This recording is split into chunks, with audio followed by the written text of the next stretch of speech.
Hey, what's up guys? Welcome back to my channel. Welcome back to another brand new video on Kchin Tonic. In this video today, I'm going to be making some nice, tasty, and very soft Guyanese style butterflap, guys. And this is going to be the real deal, guys. So to begin, we're going to start off with the ingredients here. I have a 1/4 cup of melted butter in this bowl over here. And what you want to do, guys, you want to melt your butter and you want to put your butter to cool a little so that it's at least room temperature or slightly warm. You do not want your melted butter to be too hot, because if you add it to your ingredients with your yeast, which we're going to get to in just a second, it can kill off your yeast, guys. So you want to make sure that your butter here is just about cooled or room temperature. You do not want this melted butter to be too hot, guys. Moving on with the recipe. Over here I have some room temperature butter, and this is what we're going to be using to place in the middle of our butterflaps, guys. This is 4 tablespoons of room temperature butter. 4 tablespoons of room temperature butter. I have 1 cup of water over here.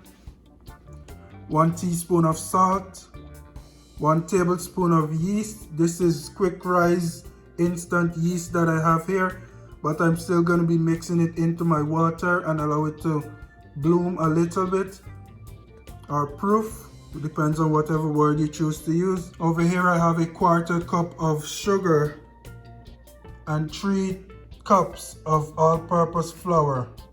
And these are all the ingredients I'm going to be using in this video today. I'm going to jump right into the recipe process. Alright guys, so here I have my 1 cup of water. I'm going to go ahead and put my sugar in here, my 1/4 cup of sugar. I'm going to go ahead and give that a nice stir.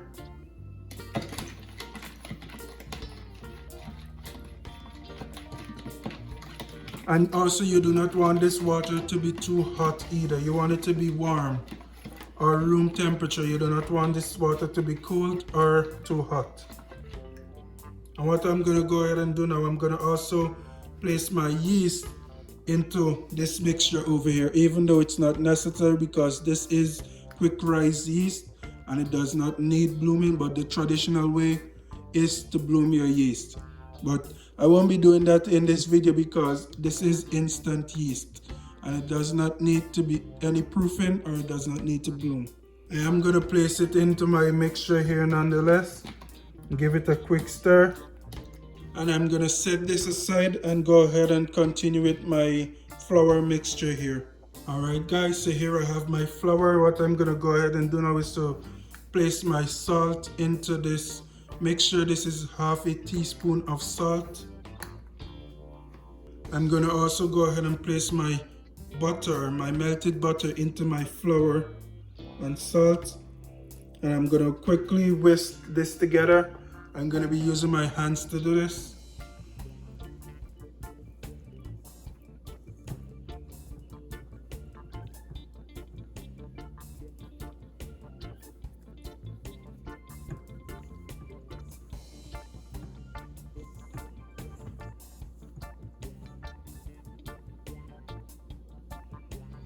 And right away I'm going to go ahead and add my mixture that I just created with the water, the sugar, and the yeast.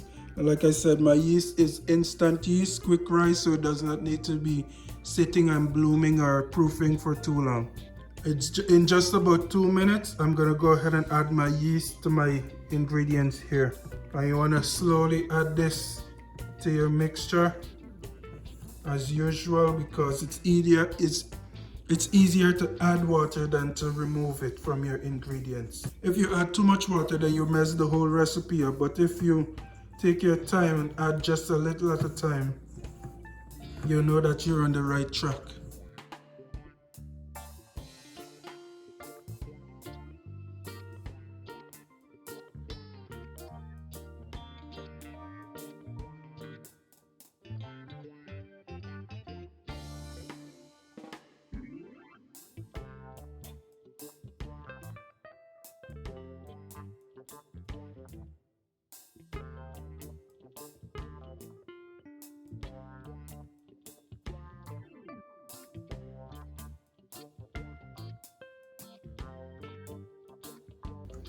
And as usual guys, if you end up adding too much water to your recipe or to your mixture, you can feel free to add some flour to bring the right consistency, to snap your recipe back into the right consistency. You do not want your dough to be too sticky, and you do not want your dough to be too hard either. And this seems just about the right consistency. I'm gonna go ahead and wash my hands off a little, and I'm gonna continue kneading this dough for about 5 more minutes. Alright guys, so here we are. This is my finished dough. I just finished kneading, and now I'm gonna go ahead and place a damp piece of paper towel over this dough.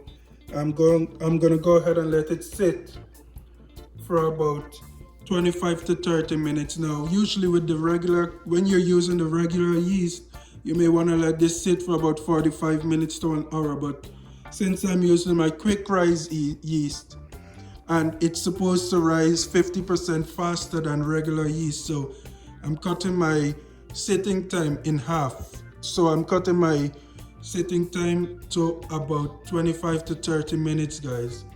But if you're using regular yeast that you had to wait for it to bloom and all of that, then you want to go ahead and wait that 45 minutes to an hour. So now I'm going to set this aside, and I'm going to check back in about 25 minutes to 30 minutes and allow my dough here to rise a little.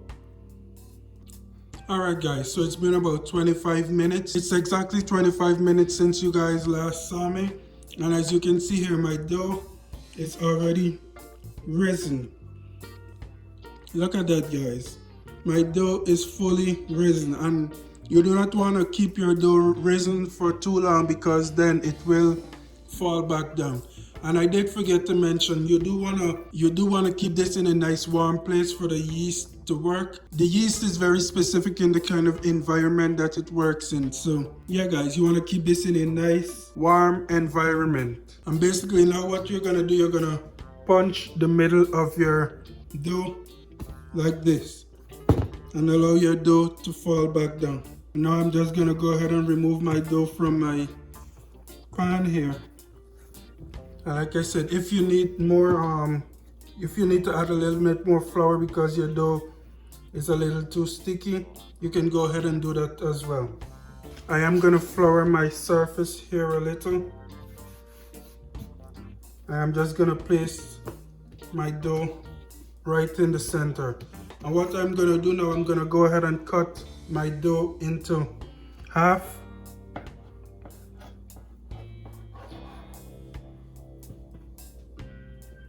I'm gonna cut this into half as well.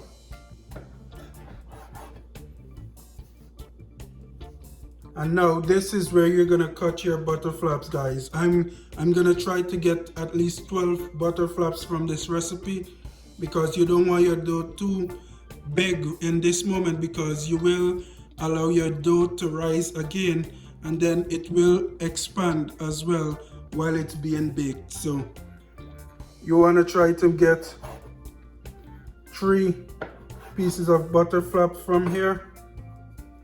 And we're just gonna make these into some nice balls. And we're just gonna set those aside. Alright, you're just gonna make these into some nice balls. And we're gonna set them aside. And do not worry about the size right now. This will be allowed to expand a little more, as well as when it's baking it will expand. You just go ahead and make yourself some nice small balls.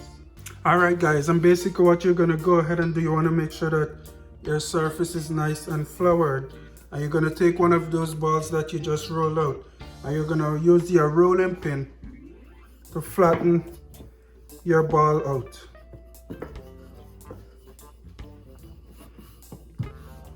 And do not worry about it being too small right now, because like I said, you're gonna allow your dough to go ahead and rise again. Alright guys, so after you've rolled your dough out into a adequate circle, or whatever shape you're rolling it in. You want to go ahead and take your room temperature butter and you're going to place it in the middle or the center of your dough. You do not want it too much to the end because then it's just going to leak out while your dough is baking. While your butterflap is baking, your butter is going to seep out if you put it too close to the end. I'm also going to go ahead and add some cheddar cheese to the middle of this butterflap to make it a little cheesier, because this butterflap is normally eaten with cheese anyway at the end, and I'm going to go ahead and place some cheddar cheese in the middle. And basically what you're going to do now, you're going to take your end and you're just going to fold it over just like that. And you want to make sure that you're sealing the ends of your dough, because you do not want your cheese or your butter to seep out from the middle. And basically I'm going to go ahead and place some more butter over here in the center as well, not too close to the end. And you're going to go ahead and make another fold as well. And make sure that you're closing or sealing off the edges. Like I said, you do not want your butter to be seeping out of your mixture, so try not to go too close to the edge.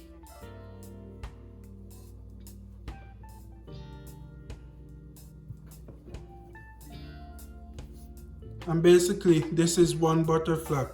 I'm going to go ahead and place this into my baking pan now, and I'm going to continue doing the rest. Alright, for those of you that just missed my instruction, you're going to roll your dough out as much as you can, but not too thin, okay?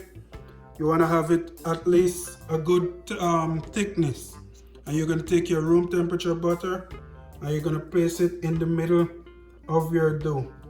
You do not want to place it too much to the end, because then, like I said, your butter will start to seep through the edges of your butterflap. And for today's recipe, I'm also going to be placing some cheddar cheese in the middle of my butterflap as well, to give it this nice cheesy flavor, because usually butterflap is eaten with cheese, like I said, or you can eat it however you want to eat it.